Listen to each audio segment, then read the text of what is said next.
Welcome to Business Innovators Radio, featuring industry influencers and trendsetters sharing proven strategies to help you build a better life right now.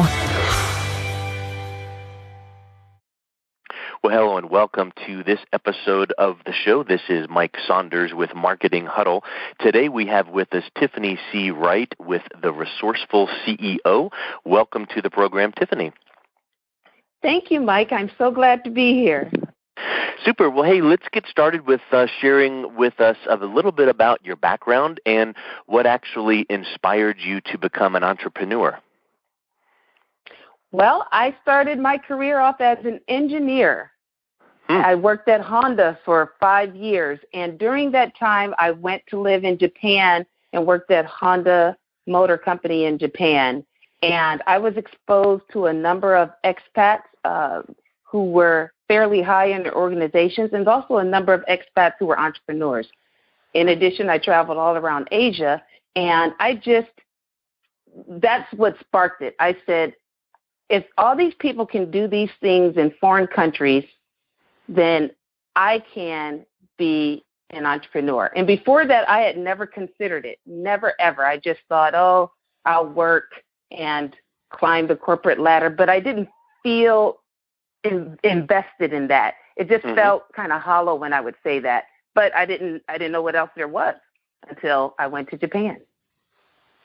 Well, when I hear engineer and entrepreneur, you normally don't think those go together initially, because typically, if I'm correct, an entrepreneur might be more system-oriented and process-oriented, which actually could work to the advantage of the entrepreneur by saying, you know what, I've got this vision, I've got this goal, and I'm going to find a path and a way out to get started, and then they'll follow it, and then they'll create systems and processes to get to each and every step along the way.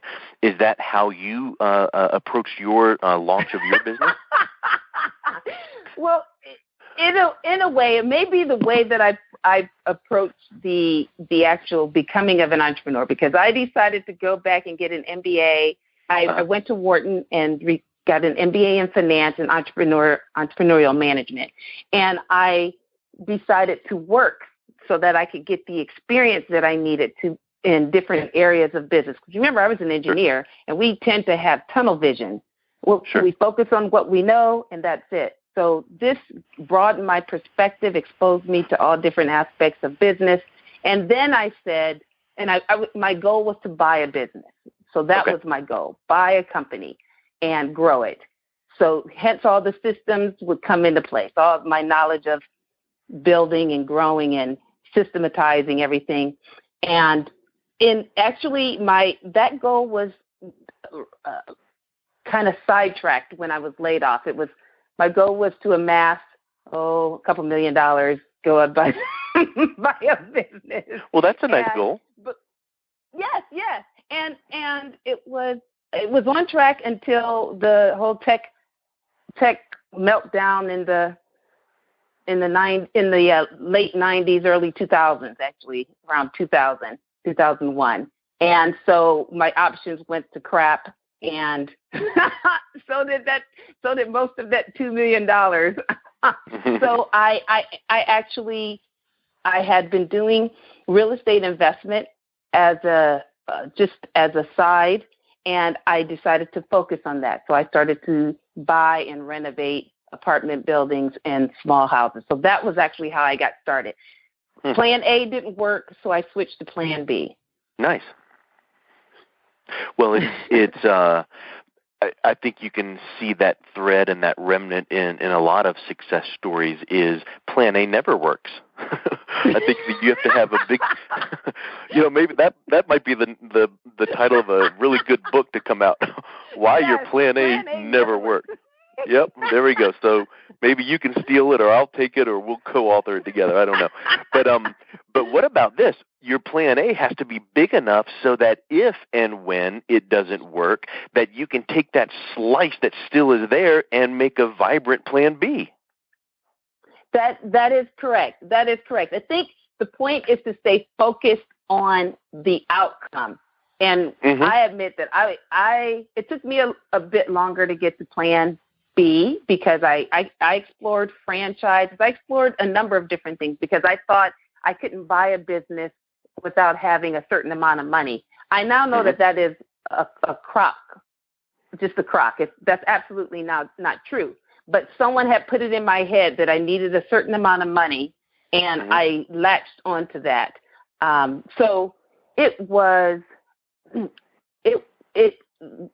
you just stay open and stay focused on the end goal, and the path will start to show up. People will say things, you'll read things, an opportunity will present itself, and you'll recognize it. If you are too focused on how, you won't recognize all the opportunities that's right. You just miss them.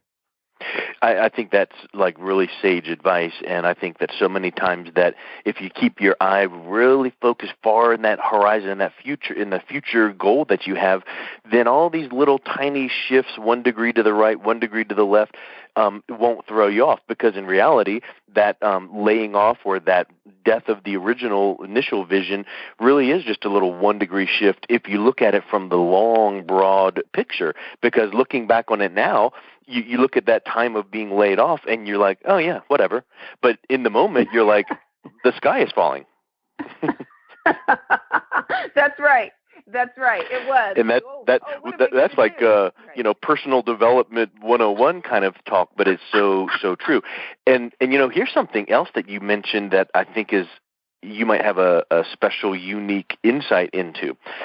You've done house flipping and renovating and in the real estate market, and then you mentioned you thought you needed to have a certain amount of money to buy a business. Well, I have seen recently a few different trainers out there on the internet and Facebook saying, come to our seminar and learn how to buy and flip businesses.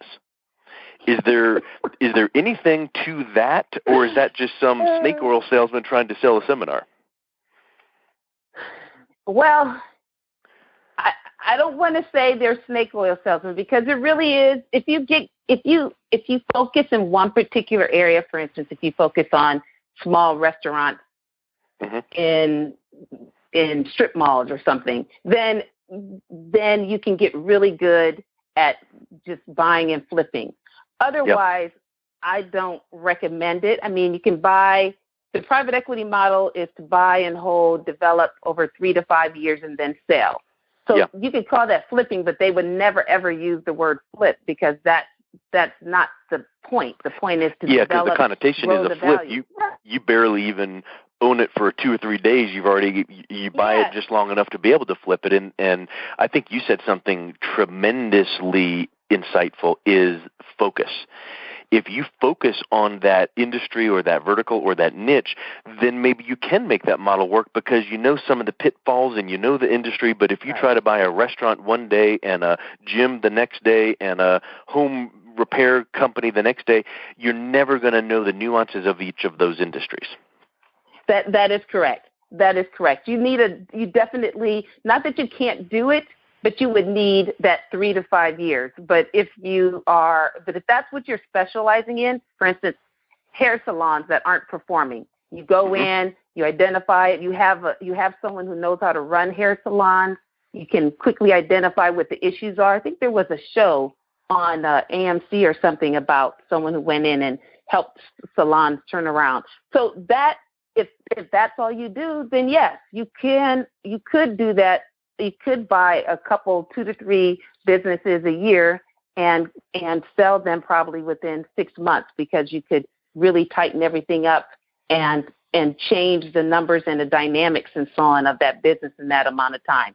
But you're right, focus is the key.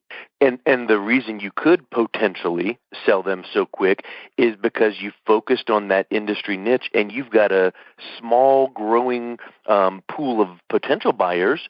Right? So now all of a sudden, buyer A, B, C, D, E, and F, there's only one buyer that could buy, the first business that you bought. But then you find that other hair salon, and you go back to your small pool and go, hey, we missed out on that other one, but I've got this one down down the road here. And so you would develop your skills as you're buying in that specific niche, but then you also are developing contacts that could buy your next project, as opposed to nothing wrong with buying the pizza shop and then the gym and then the hair salon and then the restaurant, because then you've got a whole different set of buyers that you have to cultivate. So I really think that the key thought here is that focus and that, intense focus.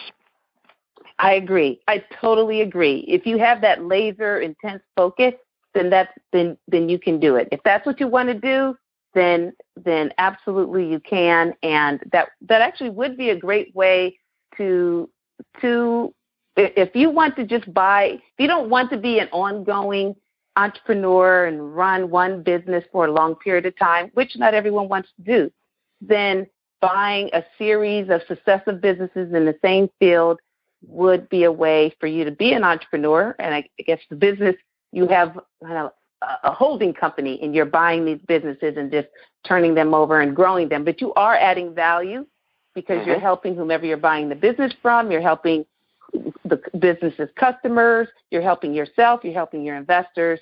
So, yes, you are an entrepreneur. So that is a unique business model. You probably didn't even think we were going to talk about that today, and I didn't know that either. I mean, we just kind of are having a conversation. But here's another F word that we need to talk about. The first was focus. The second is funding. So if you're going to follow that model, or any model, if you are any kind of a business owner or entrepreneur, what are some of the biggest challenges that you see in obtaining funding? The biggest challenge that I see is the mindset, honestly. People say it's banks won't lend, or I can't interest investors, but it's mindset. It is the lack of creativity and the lack of openness. I'm an angel investor, and I don't know how many times I've sat next to business owners who've just complained about how they can't get funded. And the operative word here is can't. I keep getting turned down. I can't. They don't say, I'm having difficulty. I don't know what to do. Do you think someone could help me? They don't say that. So one, can't shuts the mind down. It completely shuts off creativity. There's no path for you to get from there.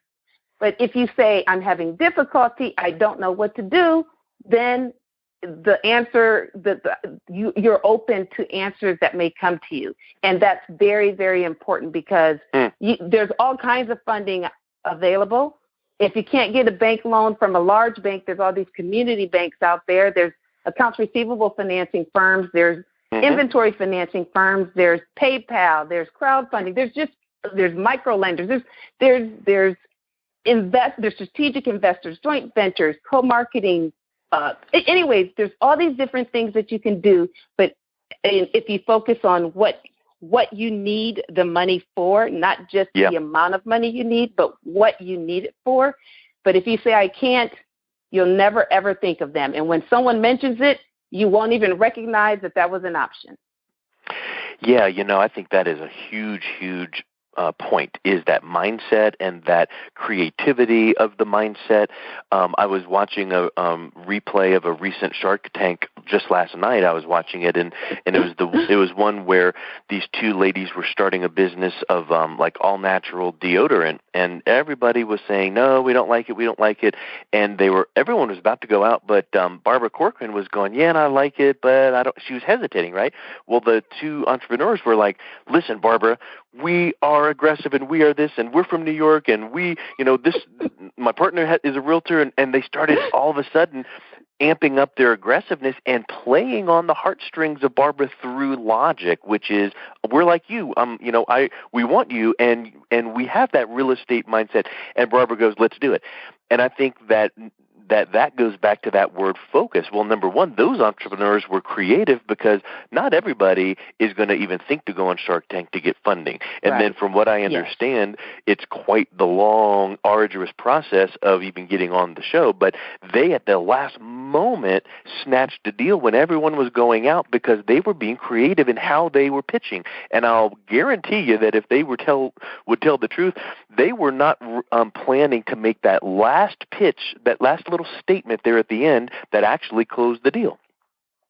That's absolutely right. They were They were open. And so when they heard her hesitancy, they saw that as an opportunity. Everyone else said no, just a clear no, but she hesitated, and there was the opportunity. And so, yes, you can, when you say, I can get the money, I just don't know where from, I need help, then the opportunities are present themselves, and you recognize them, which is the most important. Because I just have to say this. So many people say, oh, I don't know bankers.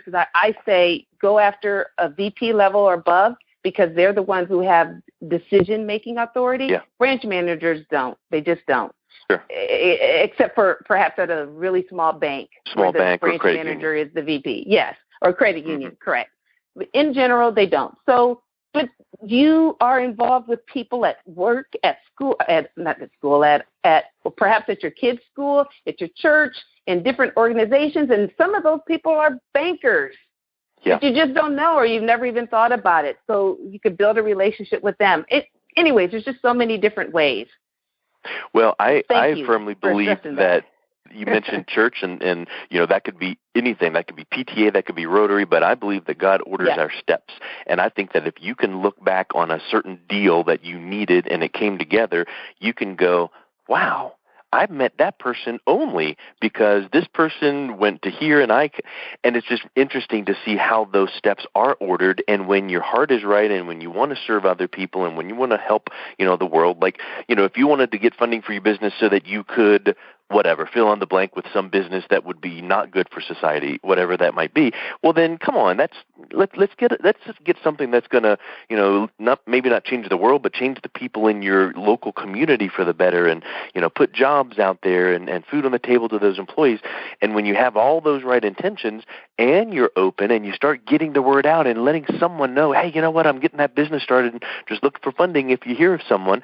Well, someone's going to know someone that knows someone that met someone, and it's going to come back to you if you stay focused and aggressive and like you said, open. I think that is just so huge to keep in mind. Yes, and one other thing I want to stress is for people to view their business as the asset that it is. That's another thing. You take yourself much more seriously, and you project that when you talk to people. Your business is an asset. It has value. It provides income to yourself and to others. You have employees that you may pay, or people that you are outsourcing to that you pay, so you're providing them with income. You're building your wealth, and you're building the wealth of anyone who's investing in your business, whether it's family and friends or whomever. You are contributing jobs, which are, how many people feel worthless when they don't have a job? And so you're providing jobs to the community, and that is huge. And then, of course, you're building wealth for yourself. So it's an asset that has value. Think of it like that, and you approach things differently. And when you can view that business as the asset that it is, and you need X number of dollars to accomplish whatever you're needing to do, now you can close the gap when you're talking to some of these people, and some of these alternative people like the VCs or the angels or the whoever, the crowdfunding. You've got to know how to package up that enthusiasm and that vision into a really succinct pitch. And, of course, you can probably talk for 4.5 days on how to do that, but I would submit to you that I have seen so many of these business shows where it's like, hey, the elevator pitch, and then they do the pitch, and then the experts critique their pitch. And so many times I see the experts saying, hey, that was really good, get the vibe of your company, but you didn't tell me exactly what you're going to use the money for. Or you didn't tell me exactly what the plan was for business development for growing this, whatever. So they were talking all about the cause and the product and whatever, but I think you have to be super precise in, I need this to accomplish that so that we can do this. Yes, I agree. And as you know, I'm the author of The Funding is Out There, Access the Cash You Need to Impact Your Business. And I talk about that. I talk about the different funding sources and how you need to package, because it's true. When you're going after a VC or someone in private equity, which is a higher level investor, your pitch is going to be significantly different than if you're sitting across from your local community banker, or you're trying to pitch your you're trying to pitch your group to invest in your business or do a crowd or even to do the crowdfunding campaign. Significantly different, but the same goal. Yeah, you're exactly right. My background in my consulting is marketing, and it's all about who's your target audience, and then how do you communicate your competitive advantage to that target audience. And same goes with what you just described. Well, who is your target audience? Well, is it a VC or is it a bank? Because the competitive advantage or the pitch is going to be very different. The banker wants to see financials and business plans and really precise, and the VC wants to see that, of course. But they want to see that passion, that vision behind it, because a lot of times, if maybe I'm wrong, but a lot of times they're reading between the lines. You heard the term pre-revenue a lot on the Shark Tanks. It's like, wait a minute here, that's a big old leap of faith with pre-revenue. But if you've got a little momentum and you got that passion, and you got the infrastructure there and the business plan and all that, that VC can look and read between the lines a lot more than the banker can in many cases. Yes, that's absolutely right, because the banker is just looking to get somewhere between a 6 to 12% interest rate on the loan, whereas the VC is looking for 30 to 45% return on his or her investment. So yes, very different things that they're looking for. So the banker doesn't need passion; it just needs cash flow and collateral. The VC, in order for you to be able to deliver that, your business has got to grow significantly more than it needs to grow with the banker. So the only way that you can accomplish that is with passion and dedication and focus. So yes, that is definitely something that must be conveyed. So in your business, the Resourceful CEO, what is the main benefit or the main service that you provide to your clients? We help small businesses position themselves for sale. That is it in a nutshell. Not that you want to sell your business, but there are people out there who are struggling, frustrated, bored, and so on. And by helping to position your business to sell, meaning that you could sell your business for the maximum value, then you can step away from your business. You can go do other things. You can take vacations. You can become a part-time business owner, or you can actually sell your business. So that's what we focus on. Yeah, that's a neat perspective. Funding, yes. If you successfully get them to that point, the sale may never actually happen in the way that they were thinking, like, here's the price, give me the money, and here's the keys to the kingdom.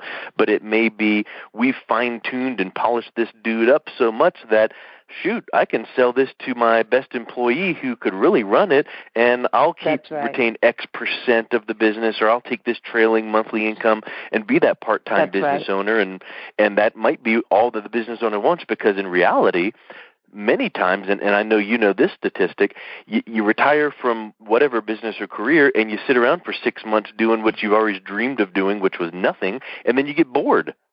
So maybe you don't want to totally sell. Maybe you just want to pull back and have the cash flow you need to live your lifestyle, but then still have a little bit of that excitement in there and feel like you can participate in what you've built up over the years.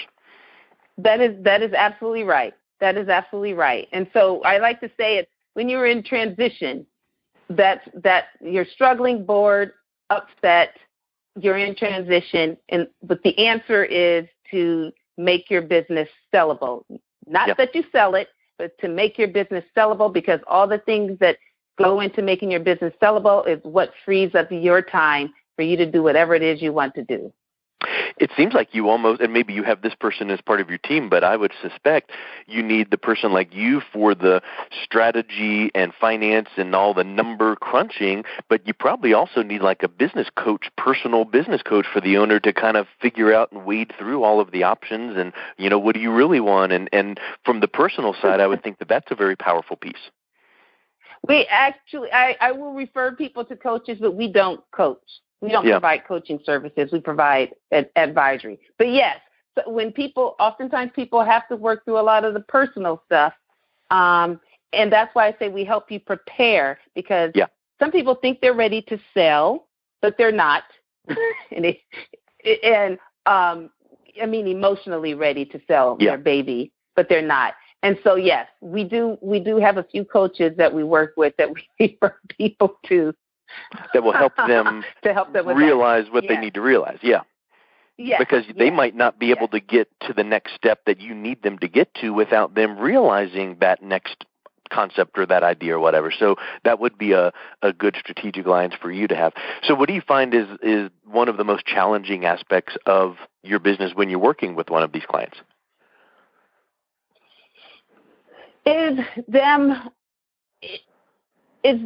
not knowing what they see the problem, they're bored, but they don't know why it is.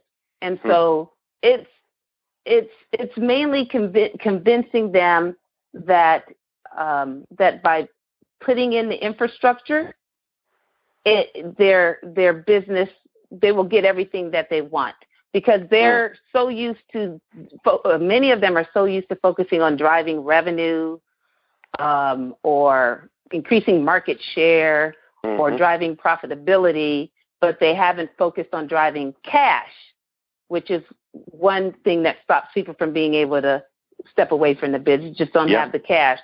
So getting them to understand that cash is different from profits is one. And then also just if you put in this infrastructure, you can do whatever the heck it is, and you can figure out what it is you want to do, but now you have the time to do it. So it's changing the mindset for people who have been so focused on growing the business that they barely have had vacations and so on, and now convincing them that this will give them everything that they want because they think it's too easy. That can't be it. Yeah. That's too easy. They're like, I thought of that one, but no, come on, you need to think of a better idea than that, because that's easy.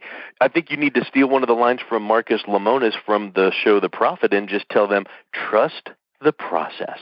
I've got a blueprint here. I've got a plan. Let's move you through this. Just trust the process. And I think that people just need to get out of their own way, Yes, I'm going to do that. Trust the process. That's absolutely right, because that's exactly what happens. If we start going through the process, okay. Because here's the thing, business owners I'm really good at identifying the issues and cutting through the noise and so on, but that's just what I do. That's what I've done for many years. So if you're used to focusing on driving revenue and you're really sales-oriented or whatever, and you're not, or you're really focused on your employees being happy or whatever it is that you're focused on, but you don't focus on processes and systems, then you just don't know how, and so you don't believe that it's possible because you don't know how. But that's the thing about being a good business owner, is knowing what you don't know and then going out there and getting the other people to help you with what you don't know. You can't do everything yourself. Yeah. That's the bottleneck. That's how you keep your business really small, trying to do everything yourself.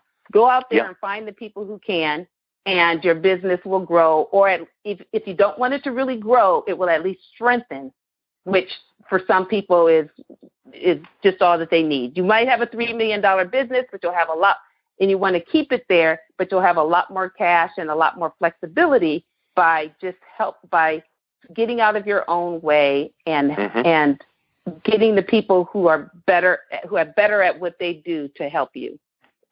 Yeah, I couldn't agree more. So, as I probably said once before here in our talk, we could probably keep on talking, but we need to land the plane at some point. So if people want to learn more about your business and what you do and how you could potentially help them, what's the best way that they could reach you?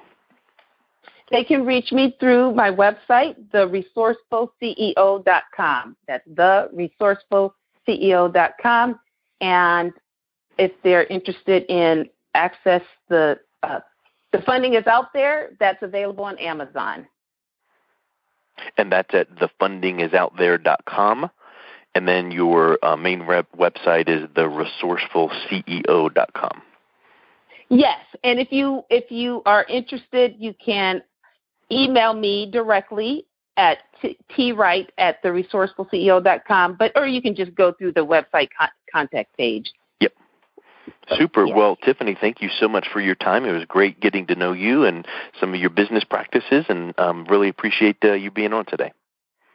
Well, thank you, Mike. I really appreciate you having me on. It's been really interesting, and I've learned a few things from you myself. So Yay, awesome.